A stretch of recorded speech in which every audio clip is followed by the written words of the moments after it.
ക്രിസ്തുവേശുവിൻ്റെ നിസ്തുല്യ നാമത്തിൽ എല്ലാവർക്കും എൻ്റെ സ്നേഹവന്ദനം. ഈ പ്രഭാതത്തിൽ നമ്മുടെ ചിന്തയ്ക്കായി ലഭിച്ചിരിക്കുന്ന വേദഭാഗം വിശുദ്ധ മത്തായി എഴുതിയ സുവിശേഷം 4-ാം അധ്യായം 19-20 വാക്യങ്ങൾ.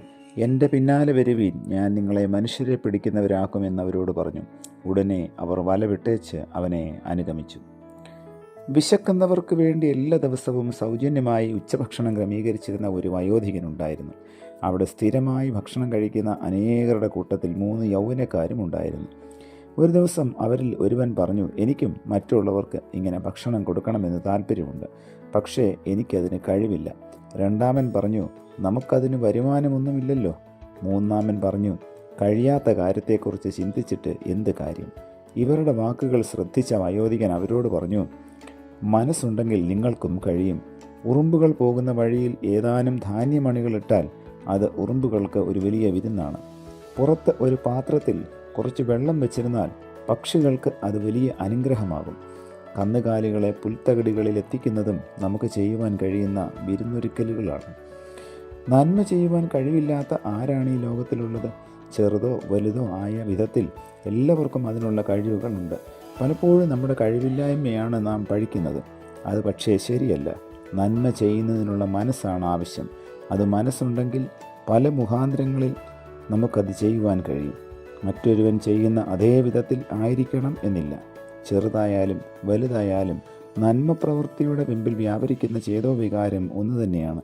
ഓരോരുത്തരുടെയും കഴിവിനനുസരിച്ച് നന്മ ചെയ്യുവാൻ സന്നദ്ധരായാൽ ആ അനുഭവത്തിൽ ക്രമേണ അവർ മുന്നേറിക്കൊണ്ടേയിരിക്കും. കഴിവുകൾ ദൈവികദാനമാണ്. ദൈവം നൽകിയ കഴിവുകളെ നാം വിനിയോഗിക്കുന്നത് നമ്മുടെ മാനസിക നിലവാരത്തിൻ്റെ അടിസ്ഥാനത്തിലാണ്. എന്നാൽ അവയെ ശരിയായി വിനിയോഗിക്കാൻ കഴിഞ്ഞാൽ നമ്മുടെ കഴിവുകൾ വർദ്ധിച്ചു കൊണ്ടേയിരിക്കും. ഈ ലോകത്തിൽ മഹാന്മാർ ആരും തന്നെ ജന്മനാ വലിയ കഴിവുകളുമായി ജനിച്ചവരല്ല. തങ്ങളുടെ കഴിവുകളെ ശരിയായ വിധം വിനിയോഗിച്ചപ്പോൾ അവർ കൂടുതൽ കഴിവുകളുടെ ഉടമകൾ ആവുകയാണ് ചെയ്തത്. ഇത് ഭൗതികമായും സാംസ്കാരികമായും സാമ്പത്തികമായും ശാസ്ത്രീയമായും ആധ്യാത്മികമായും ഏറെ ശരിയായ കാര്യമാണ്. ഏത് മണ്ഡലത്തിലാണോ നമ്മുടെ കഴിവുകളെ വിനിയോഗിക്കുവാൻ കഴിയുന്നത്, ആ മണ്ഡലത്തിൽ നാം വർദ്ധിച്ചു വരും. എന്നാൽ കഴിവുകളെ വിനിയോഗിക്കാതെ അലസരായവർ ഒരിക്കലും ശ്രേഷ്ഠരാവില്ല. നമ്മുടെ കഴിവുകളെ വിനിയോഗിക്കാനുള്ള നമ്മുടെ സന്നദ്ധത വളരെ പ്രധാനമാണ്.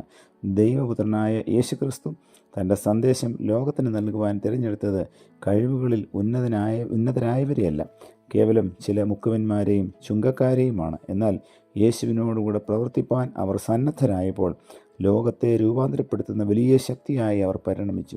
ദൈവം നൽകിയ കഴിവുകളെ സമൂഹത്തിൻ്റെ അനുഗ്രഹത്തിനായി ശരിയായി വിനിയോഗിച്ച് ലോകത്തെ രൂപാന്തരപ്പെടുത്തുന്നവർ ആവാൻ നമ്മെയും ദൈവകരങ്ങളിലേക്ക് സമർപ്പിക്കാം. പ്രിയ കർത്താവേ, ലഭിച്ച വചനത്തിനായി നന്ദിയോടെ സ്തോത്രം. വചനത്തിൻ്റെ പൊരുളുകളെ നീ ഞങ്ങൾക്ക് ഗ്രഹിപ്പിച്ചതിനായി നന്ദി. പ്രിയ കർത്താവേ, ഞങ്ങൾക്ക് തന്നിരിക്കുന്ന കഴിവുകൾ ദൈവനാമ മഹത്വത്തിനായിട്ട് ഉപയോഗിക്കുവാൻ തക്കവണ്ണം ഞങ്ങളെല്ലാവരെയും അവിടുന്ന് സഹായിക്കണമേ. പുത്രൻ്റെ നാമത്തിൽ പ്രാർത്ഥന കേൾക്കണം പിതാവേ. ആമേൻ.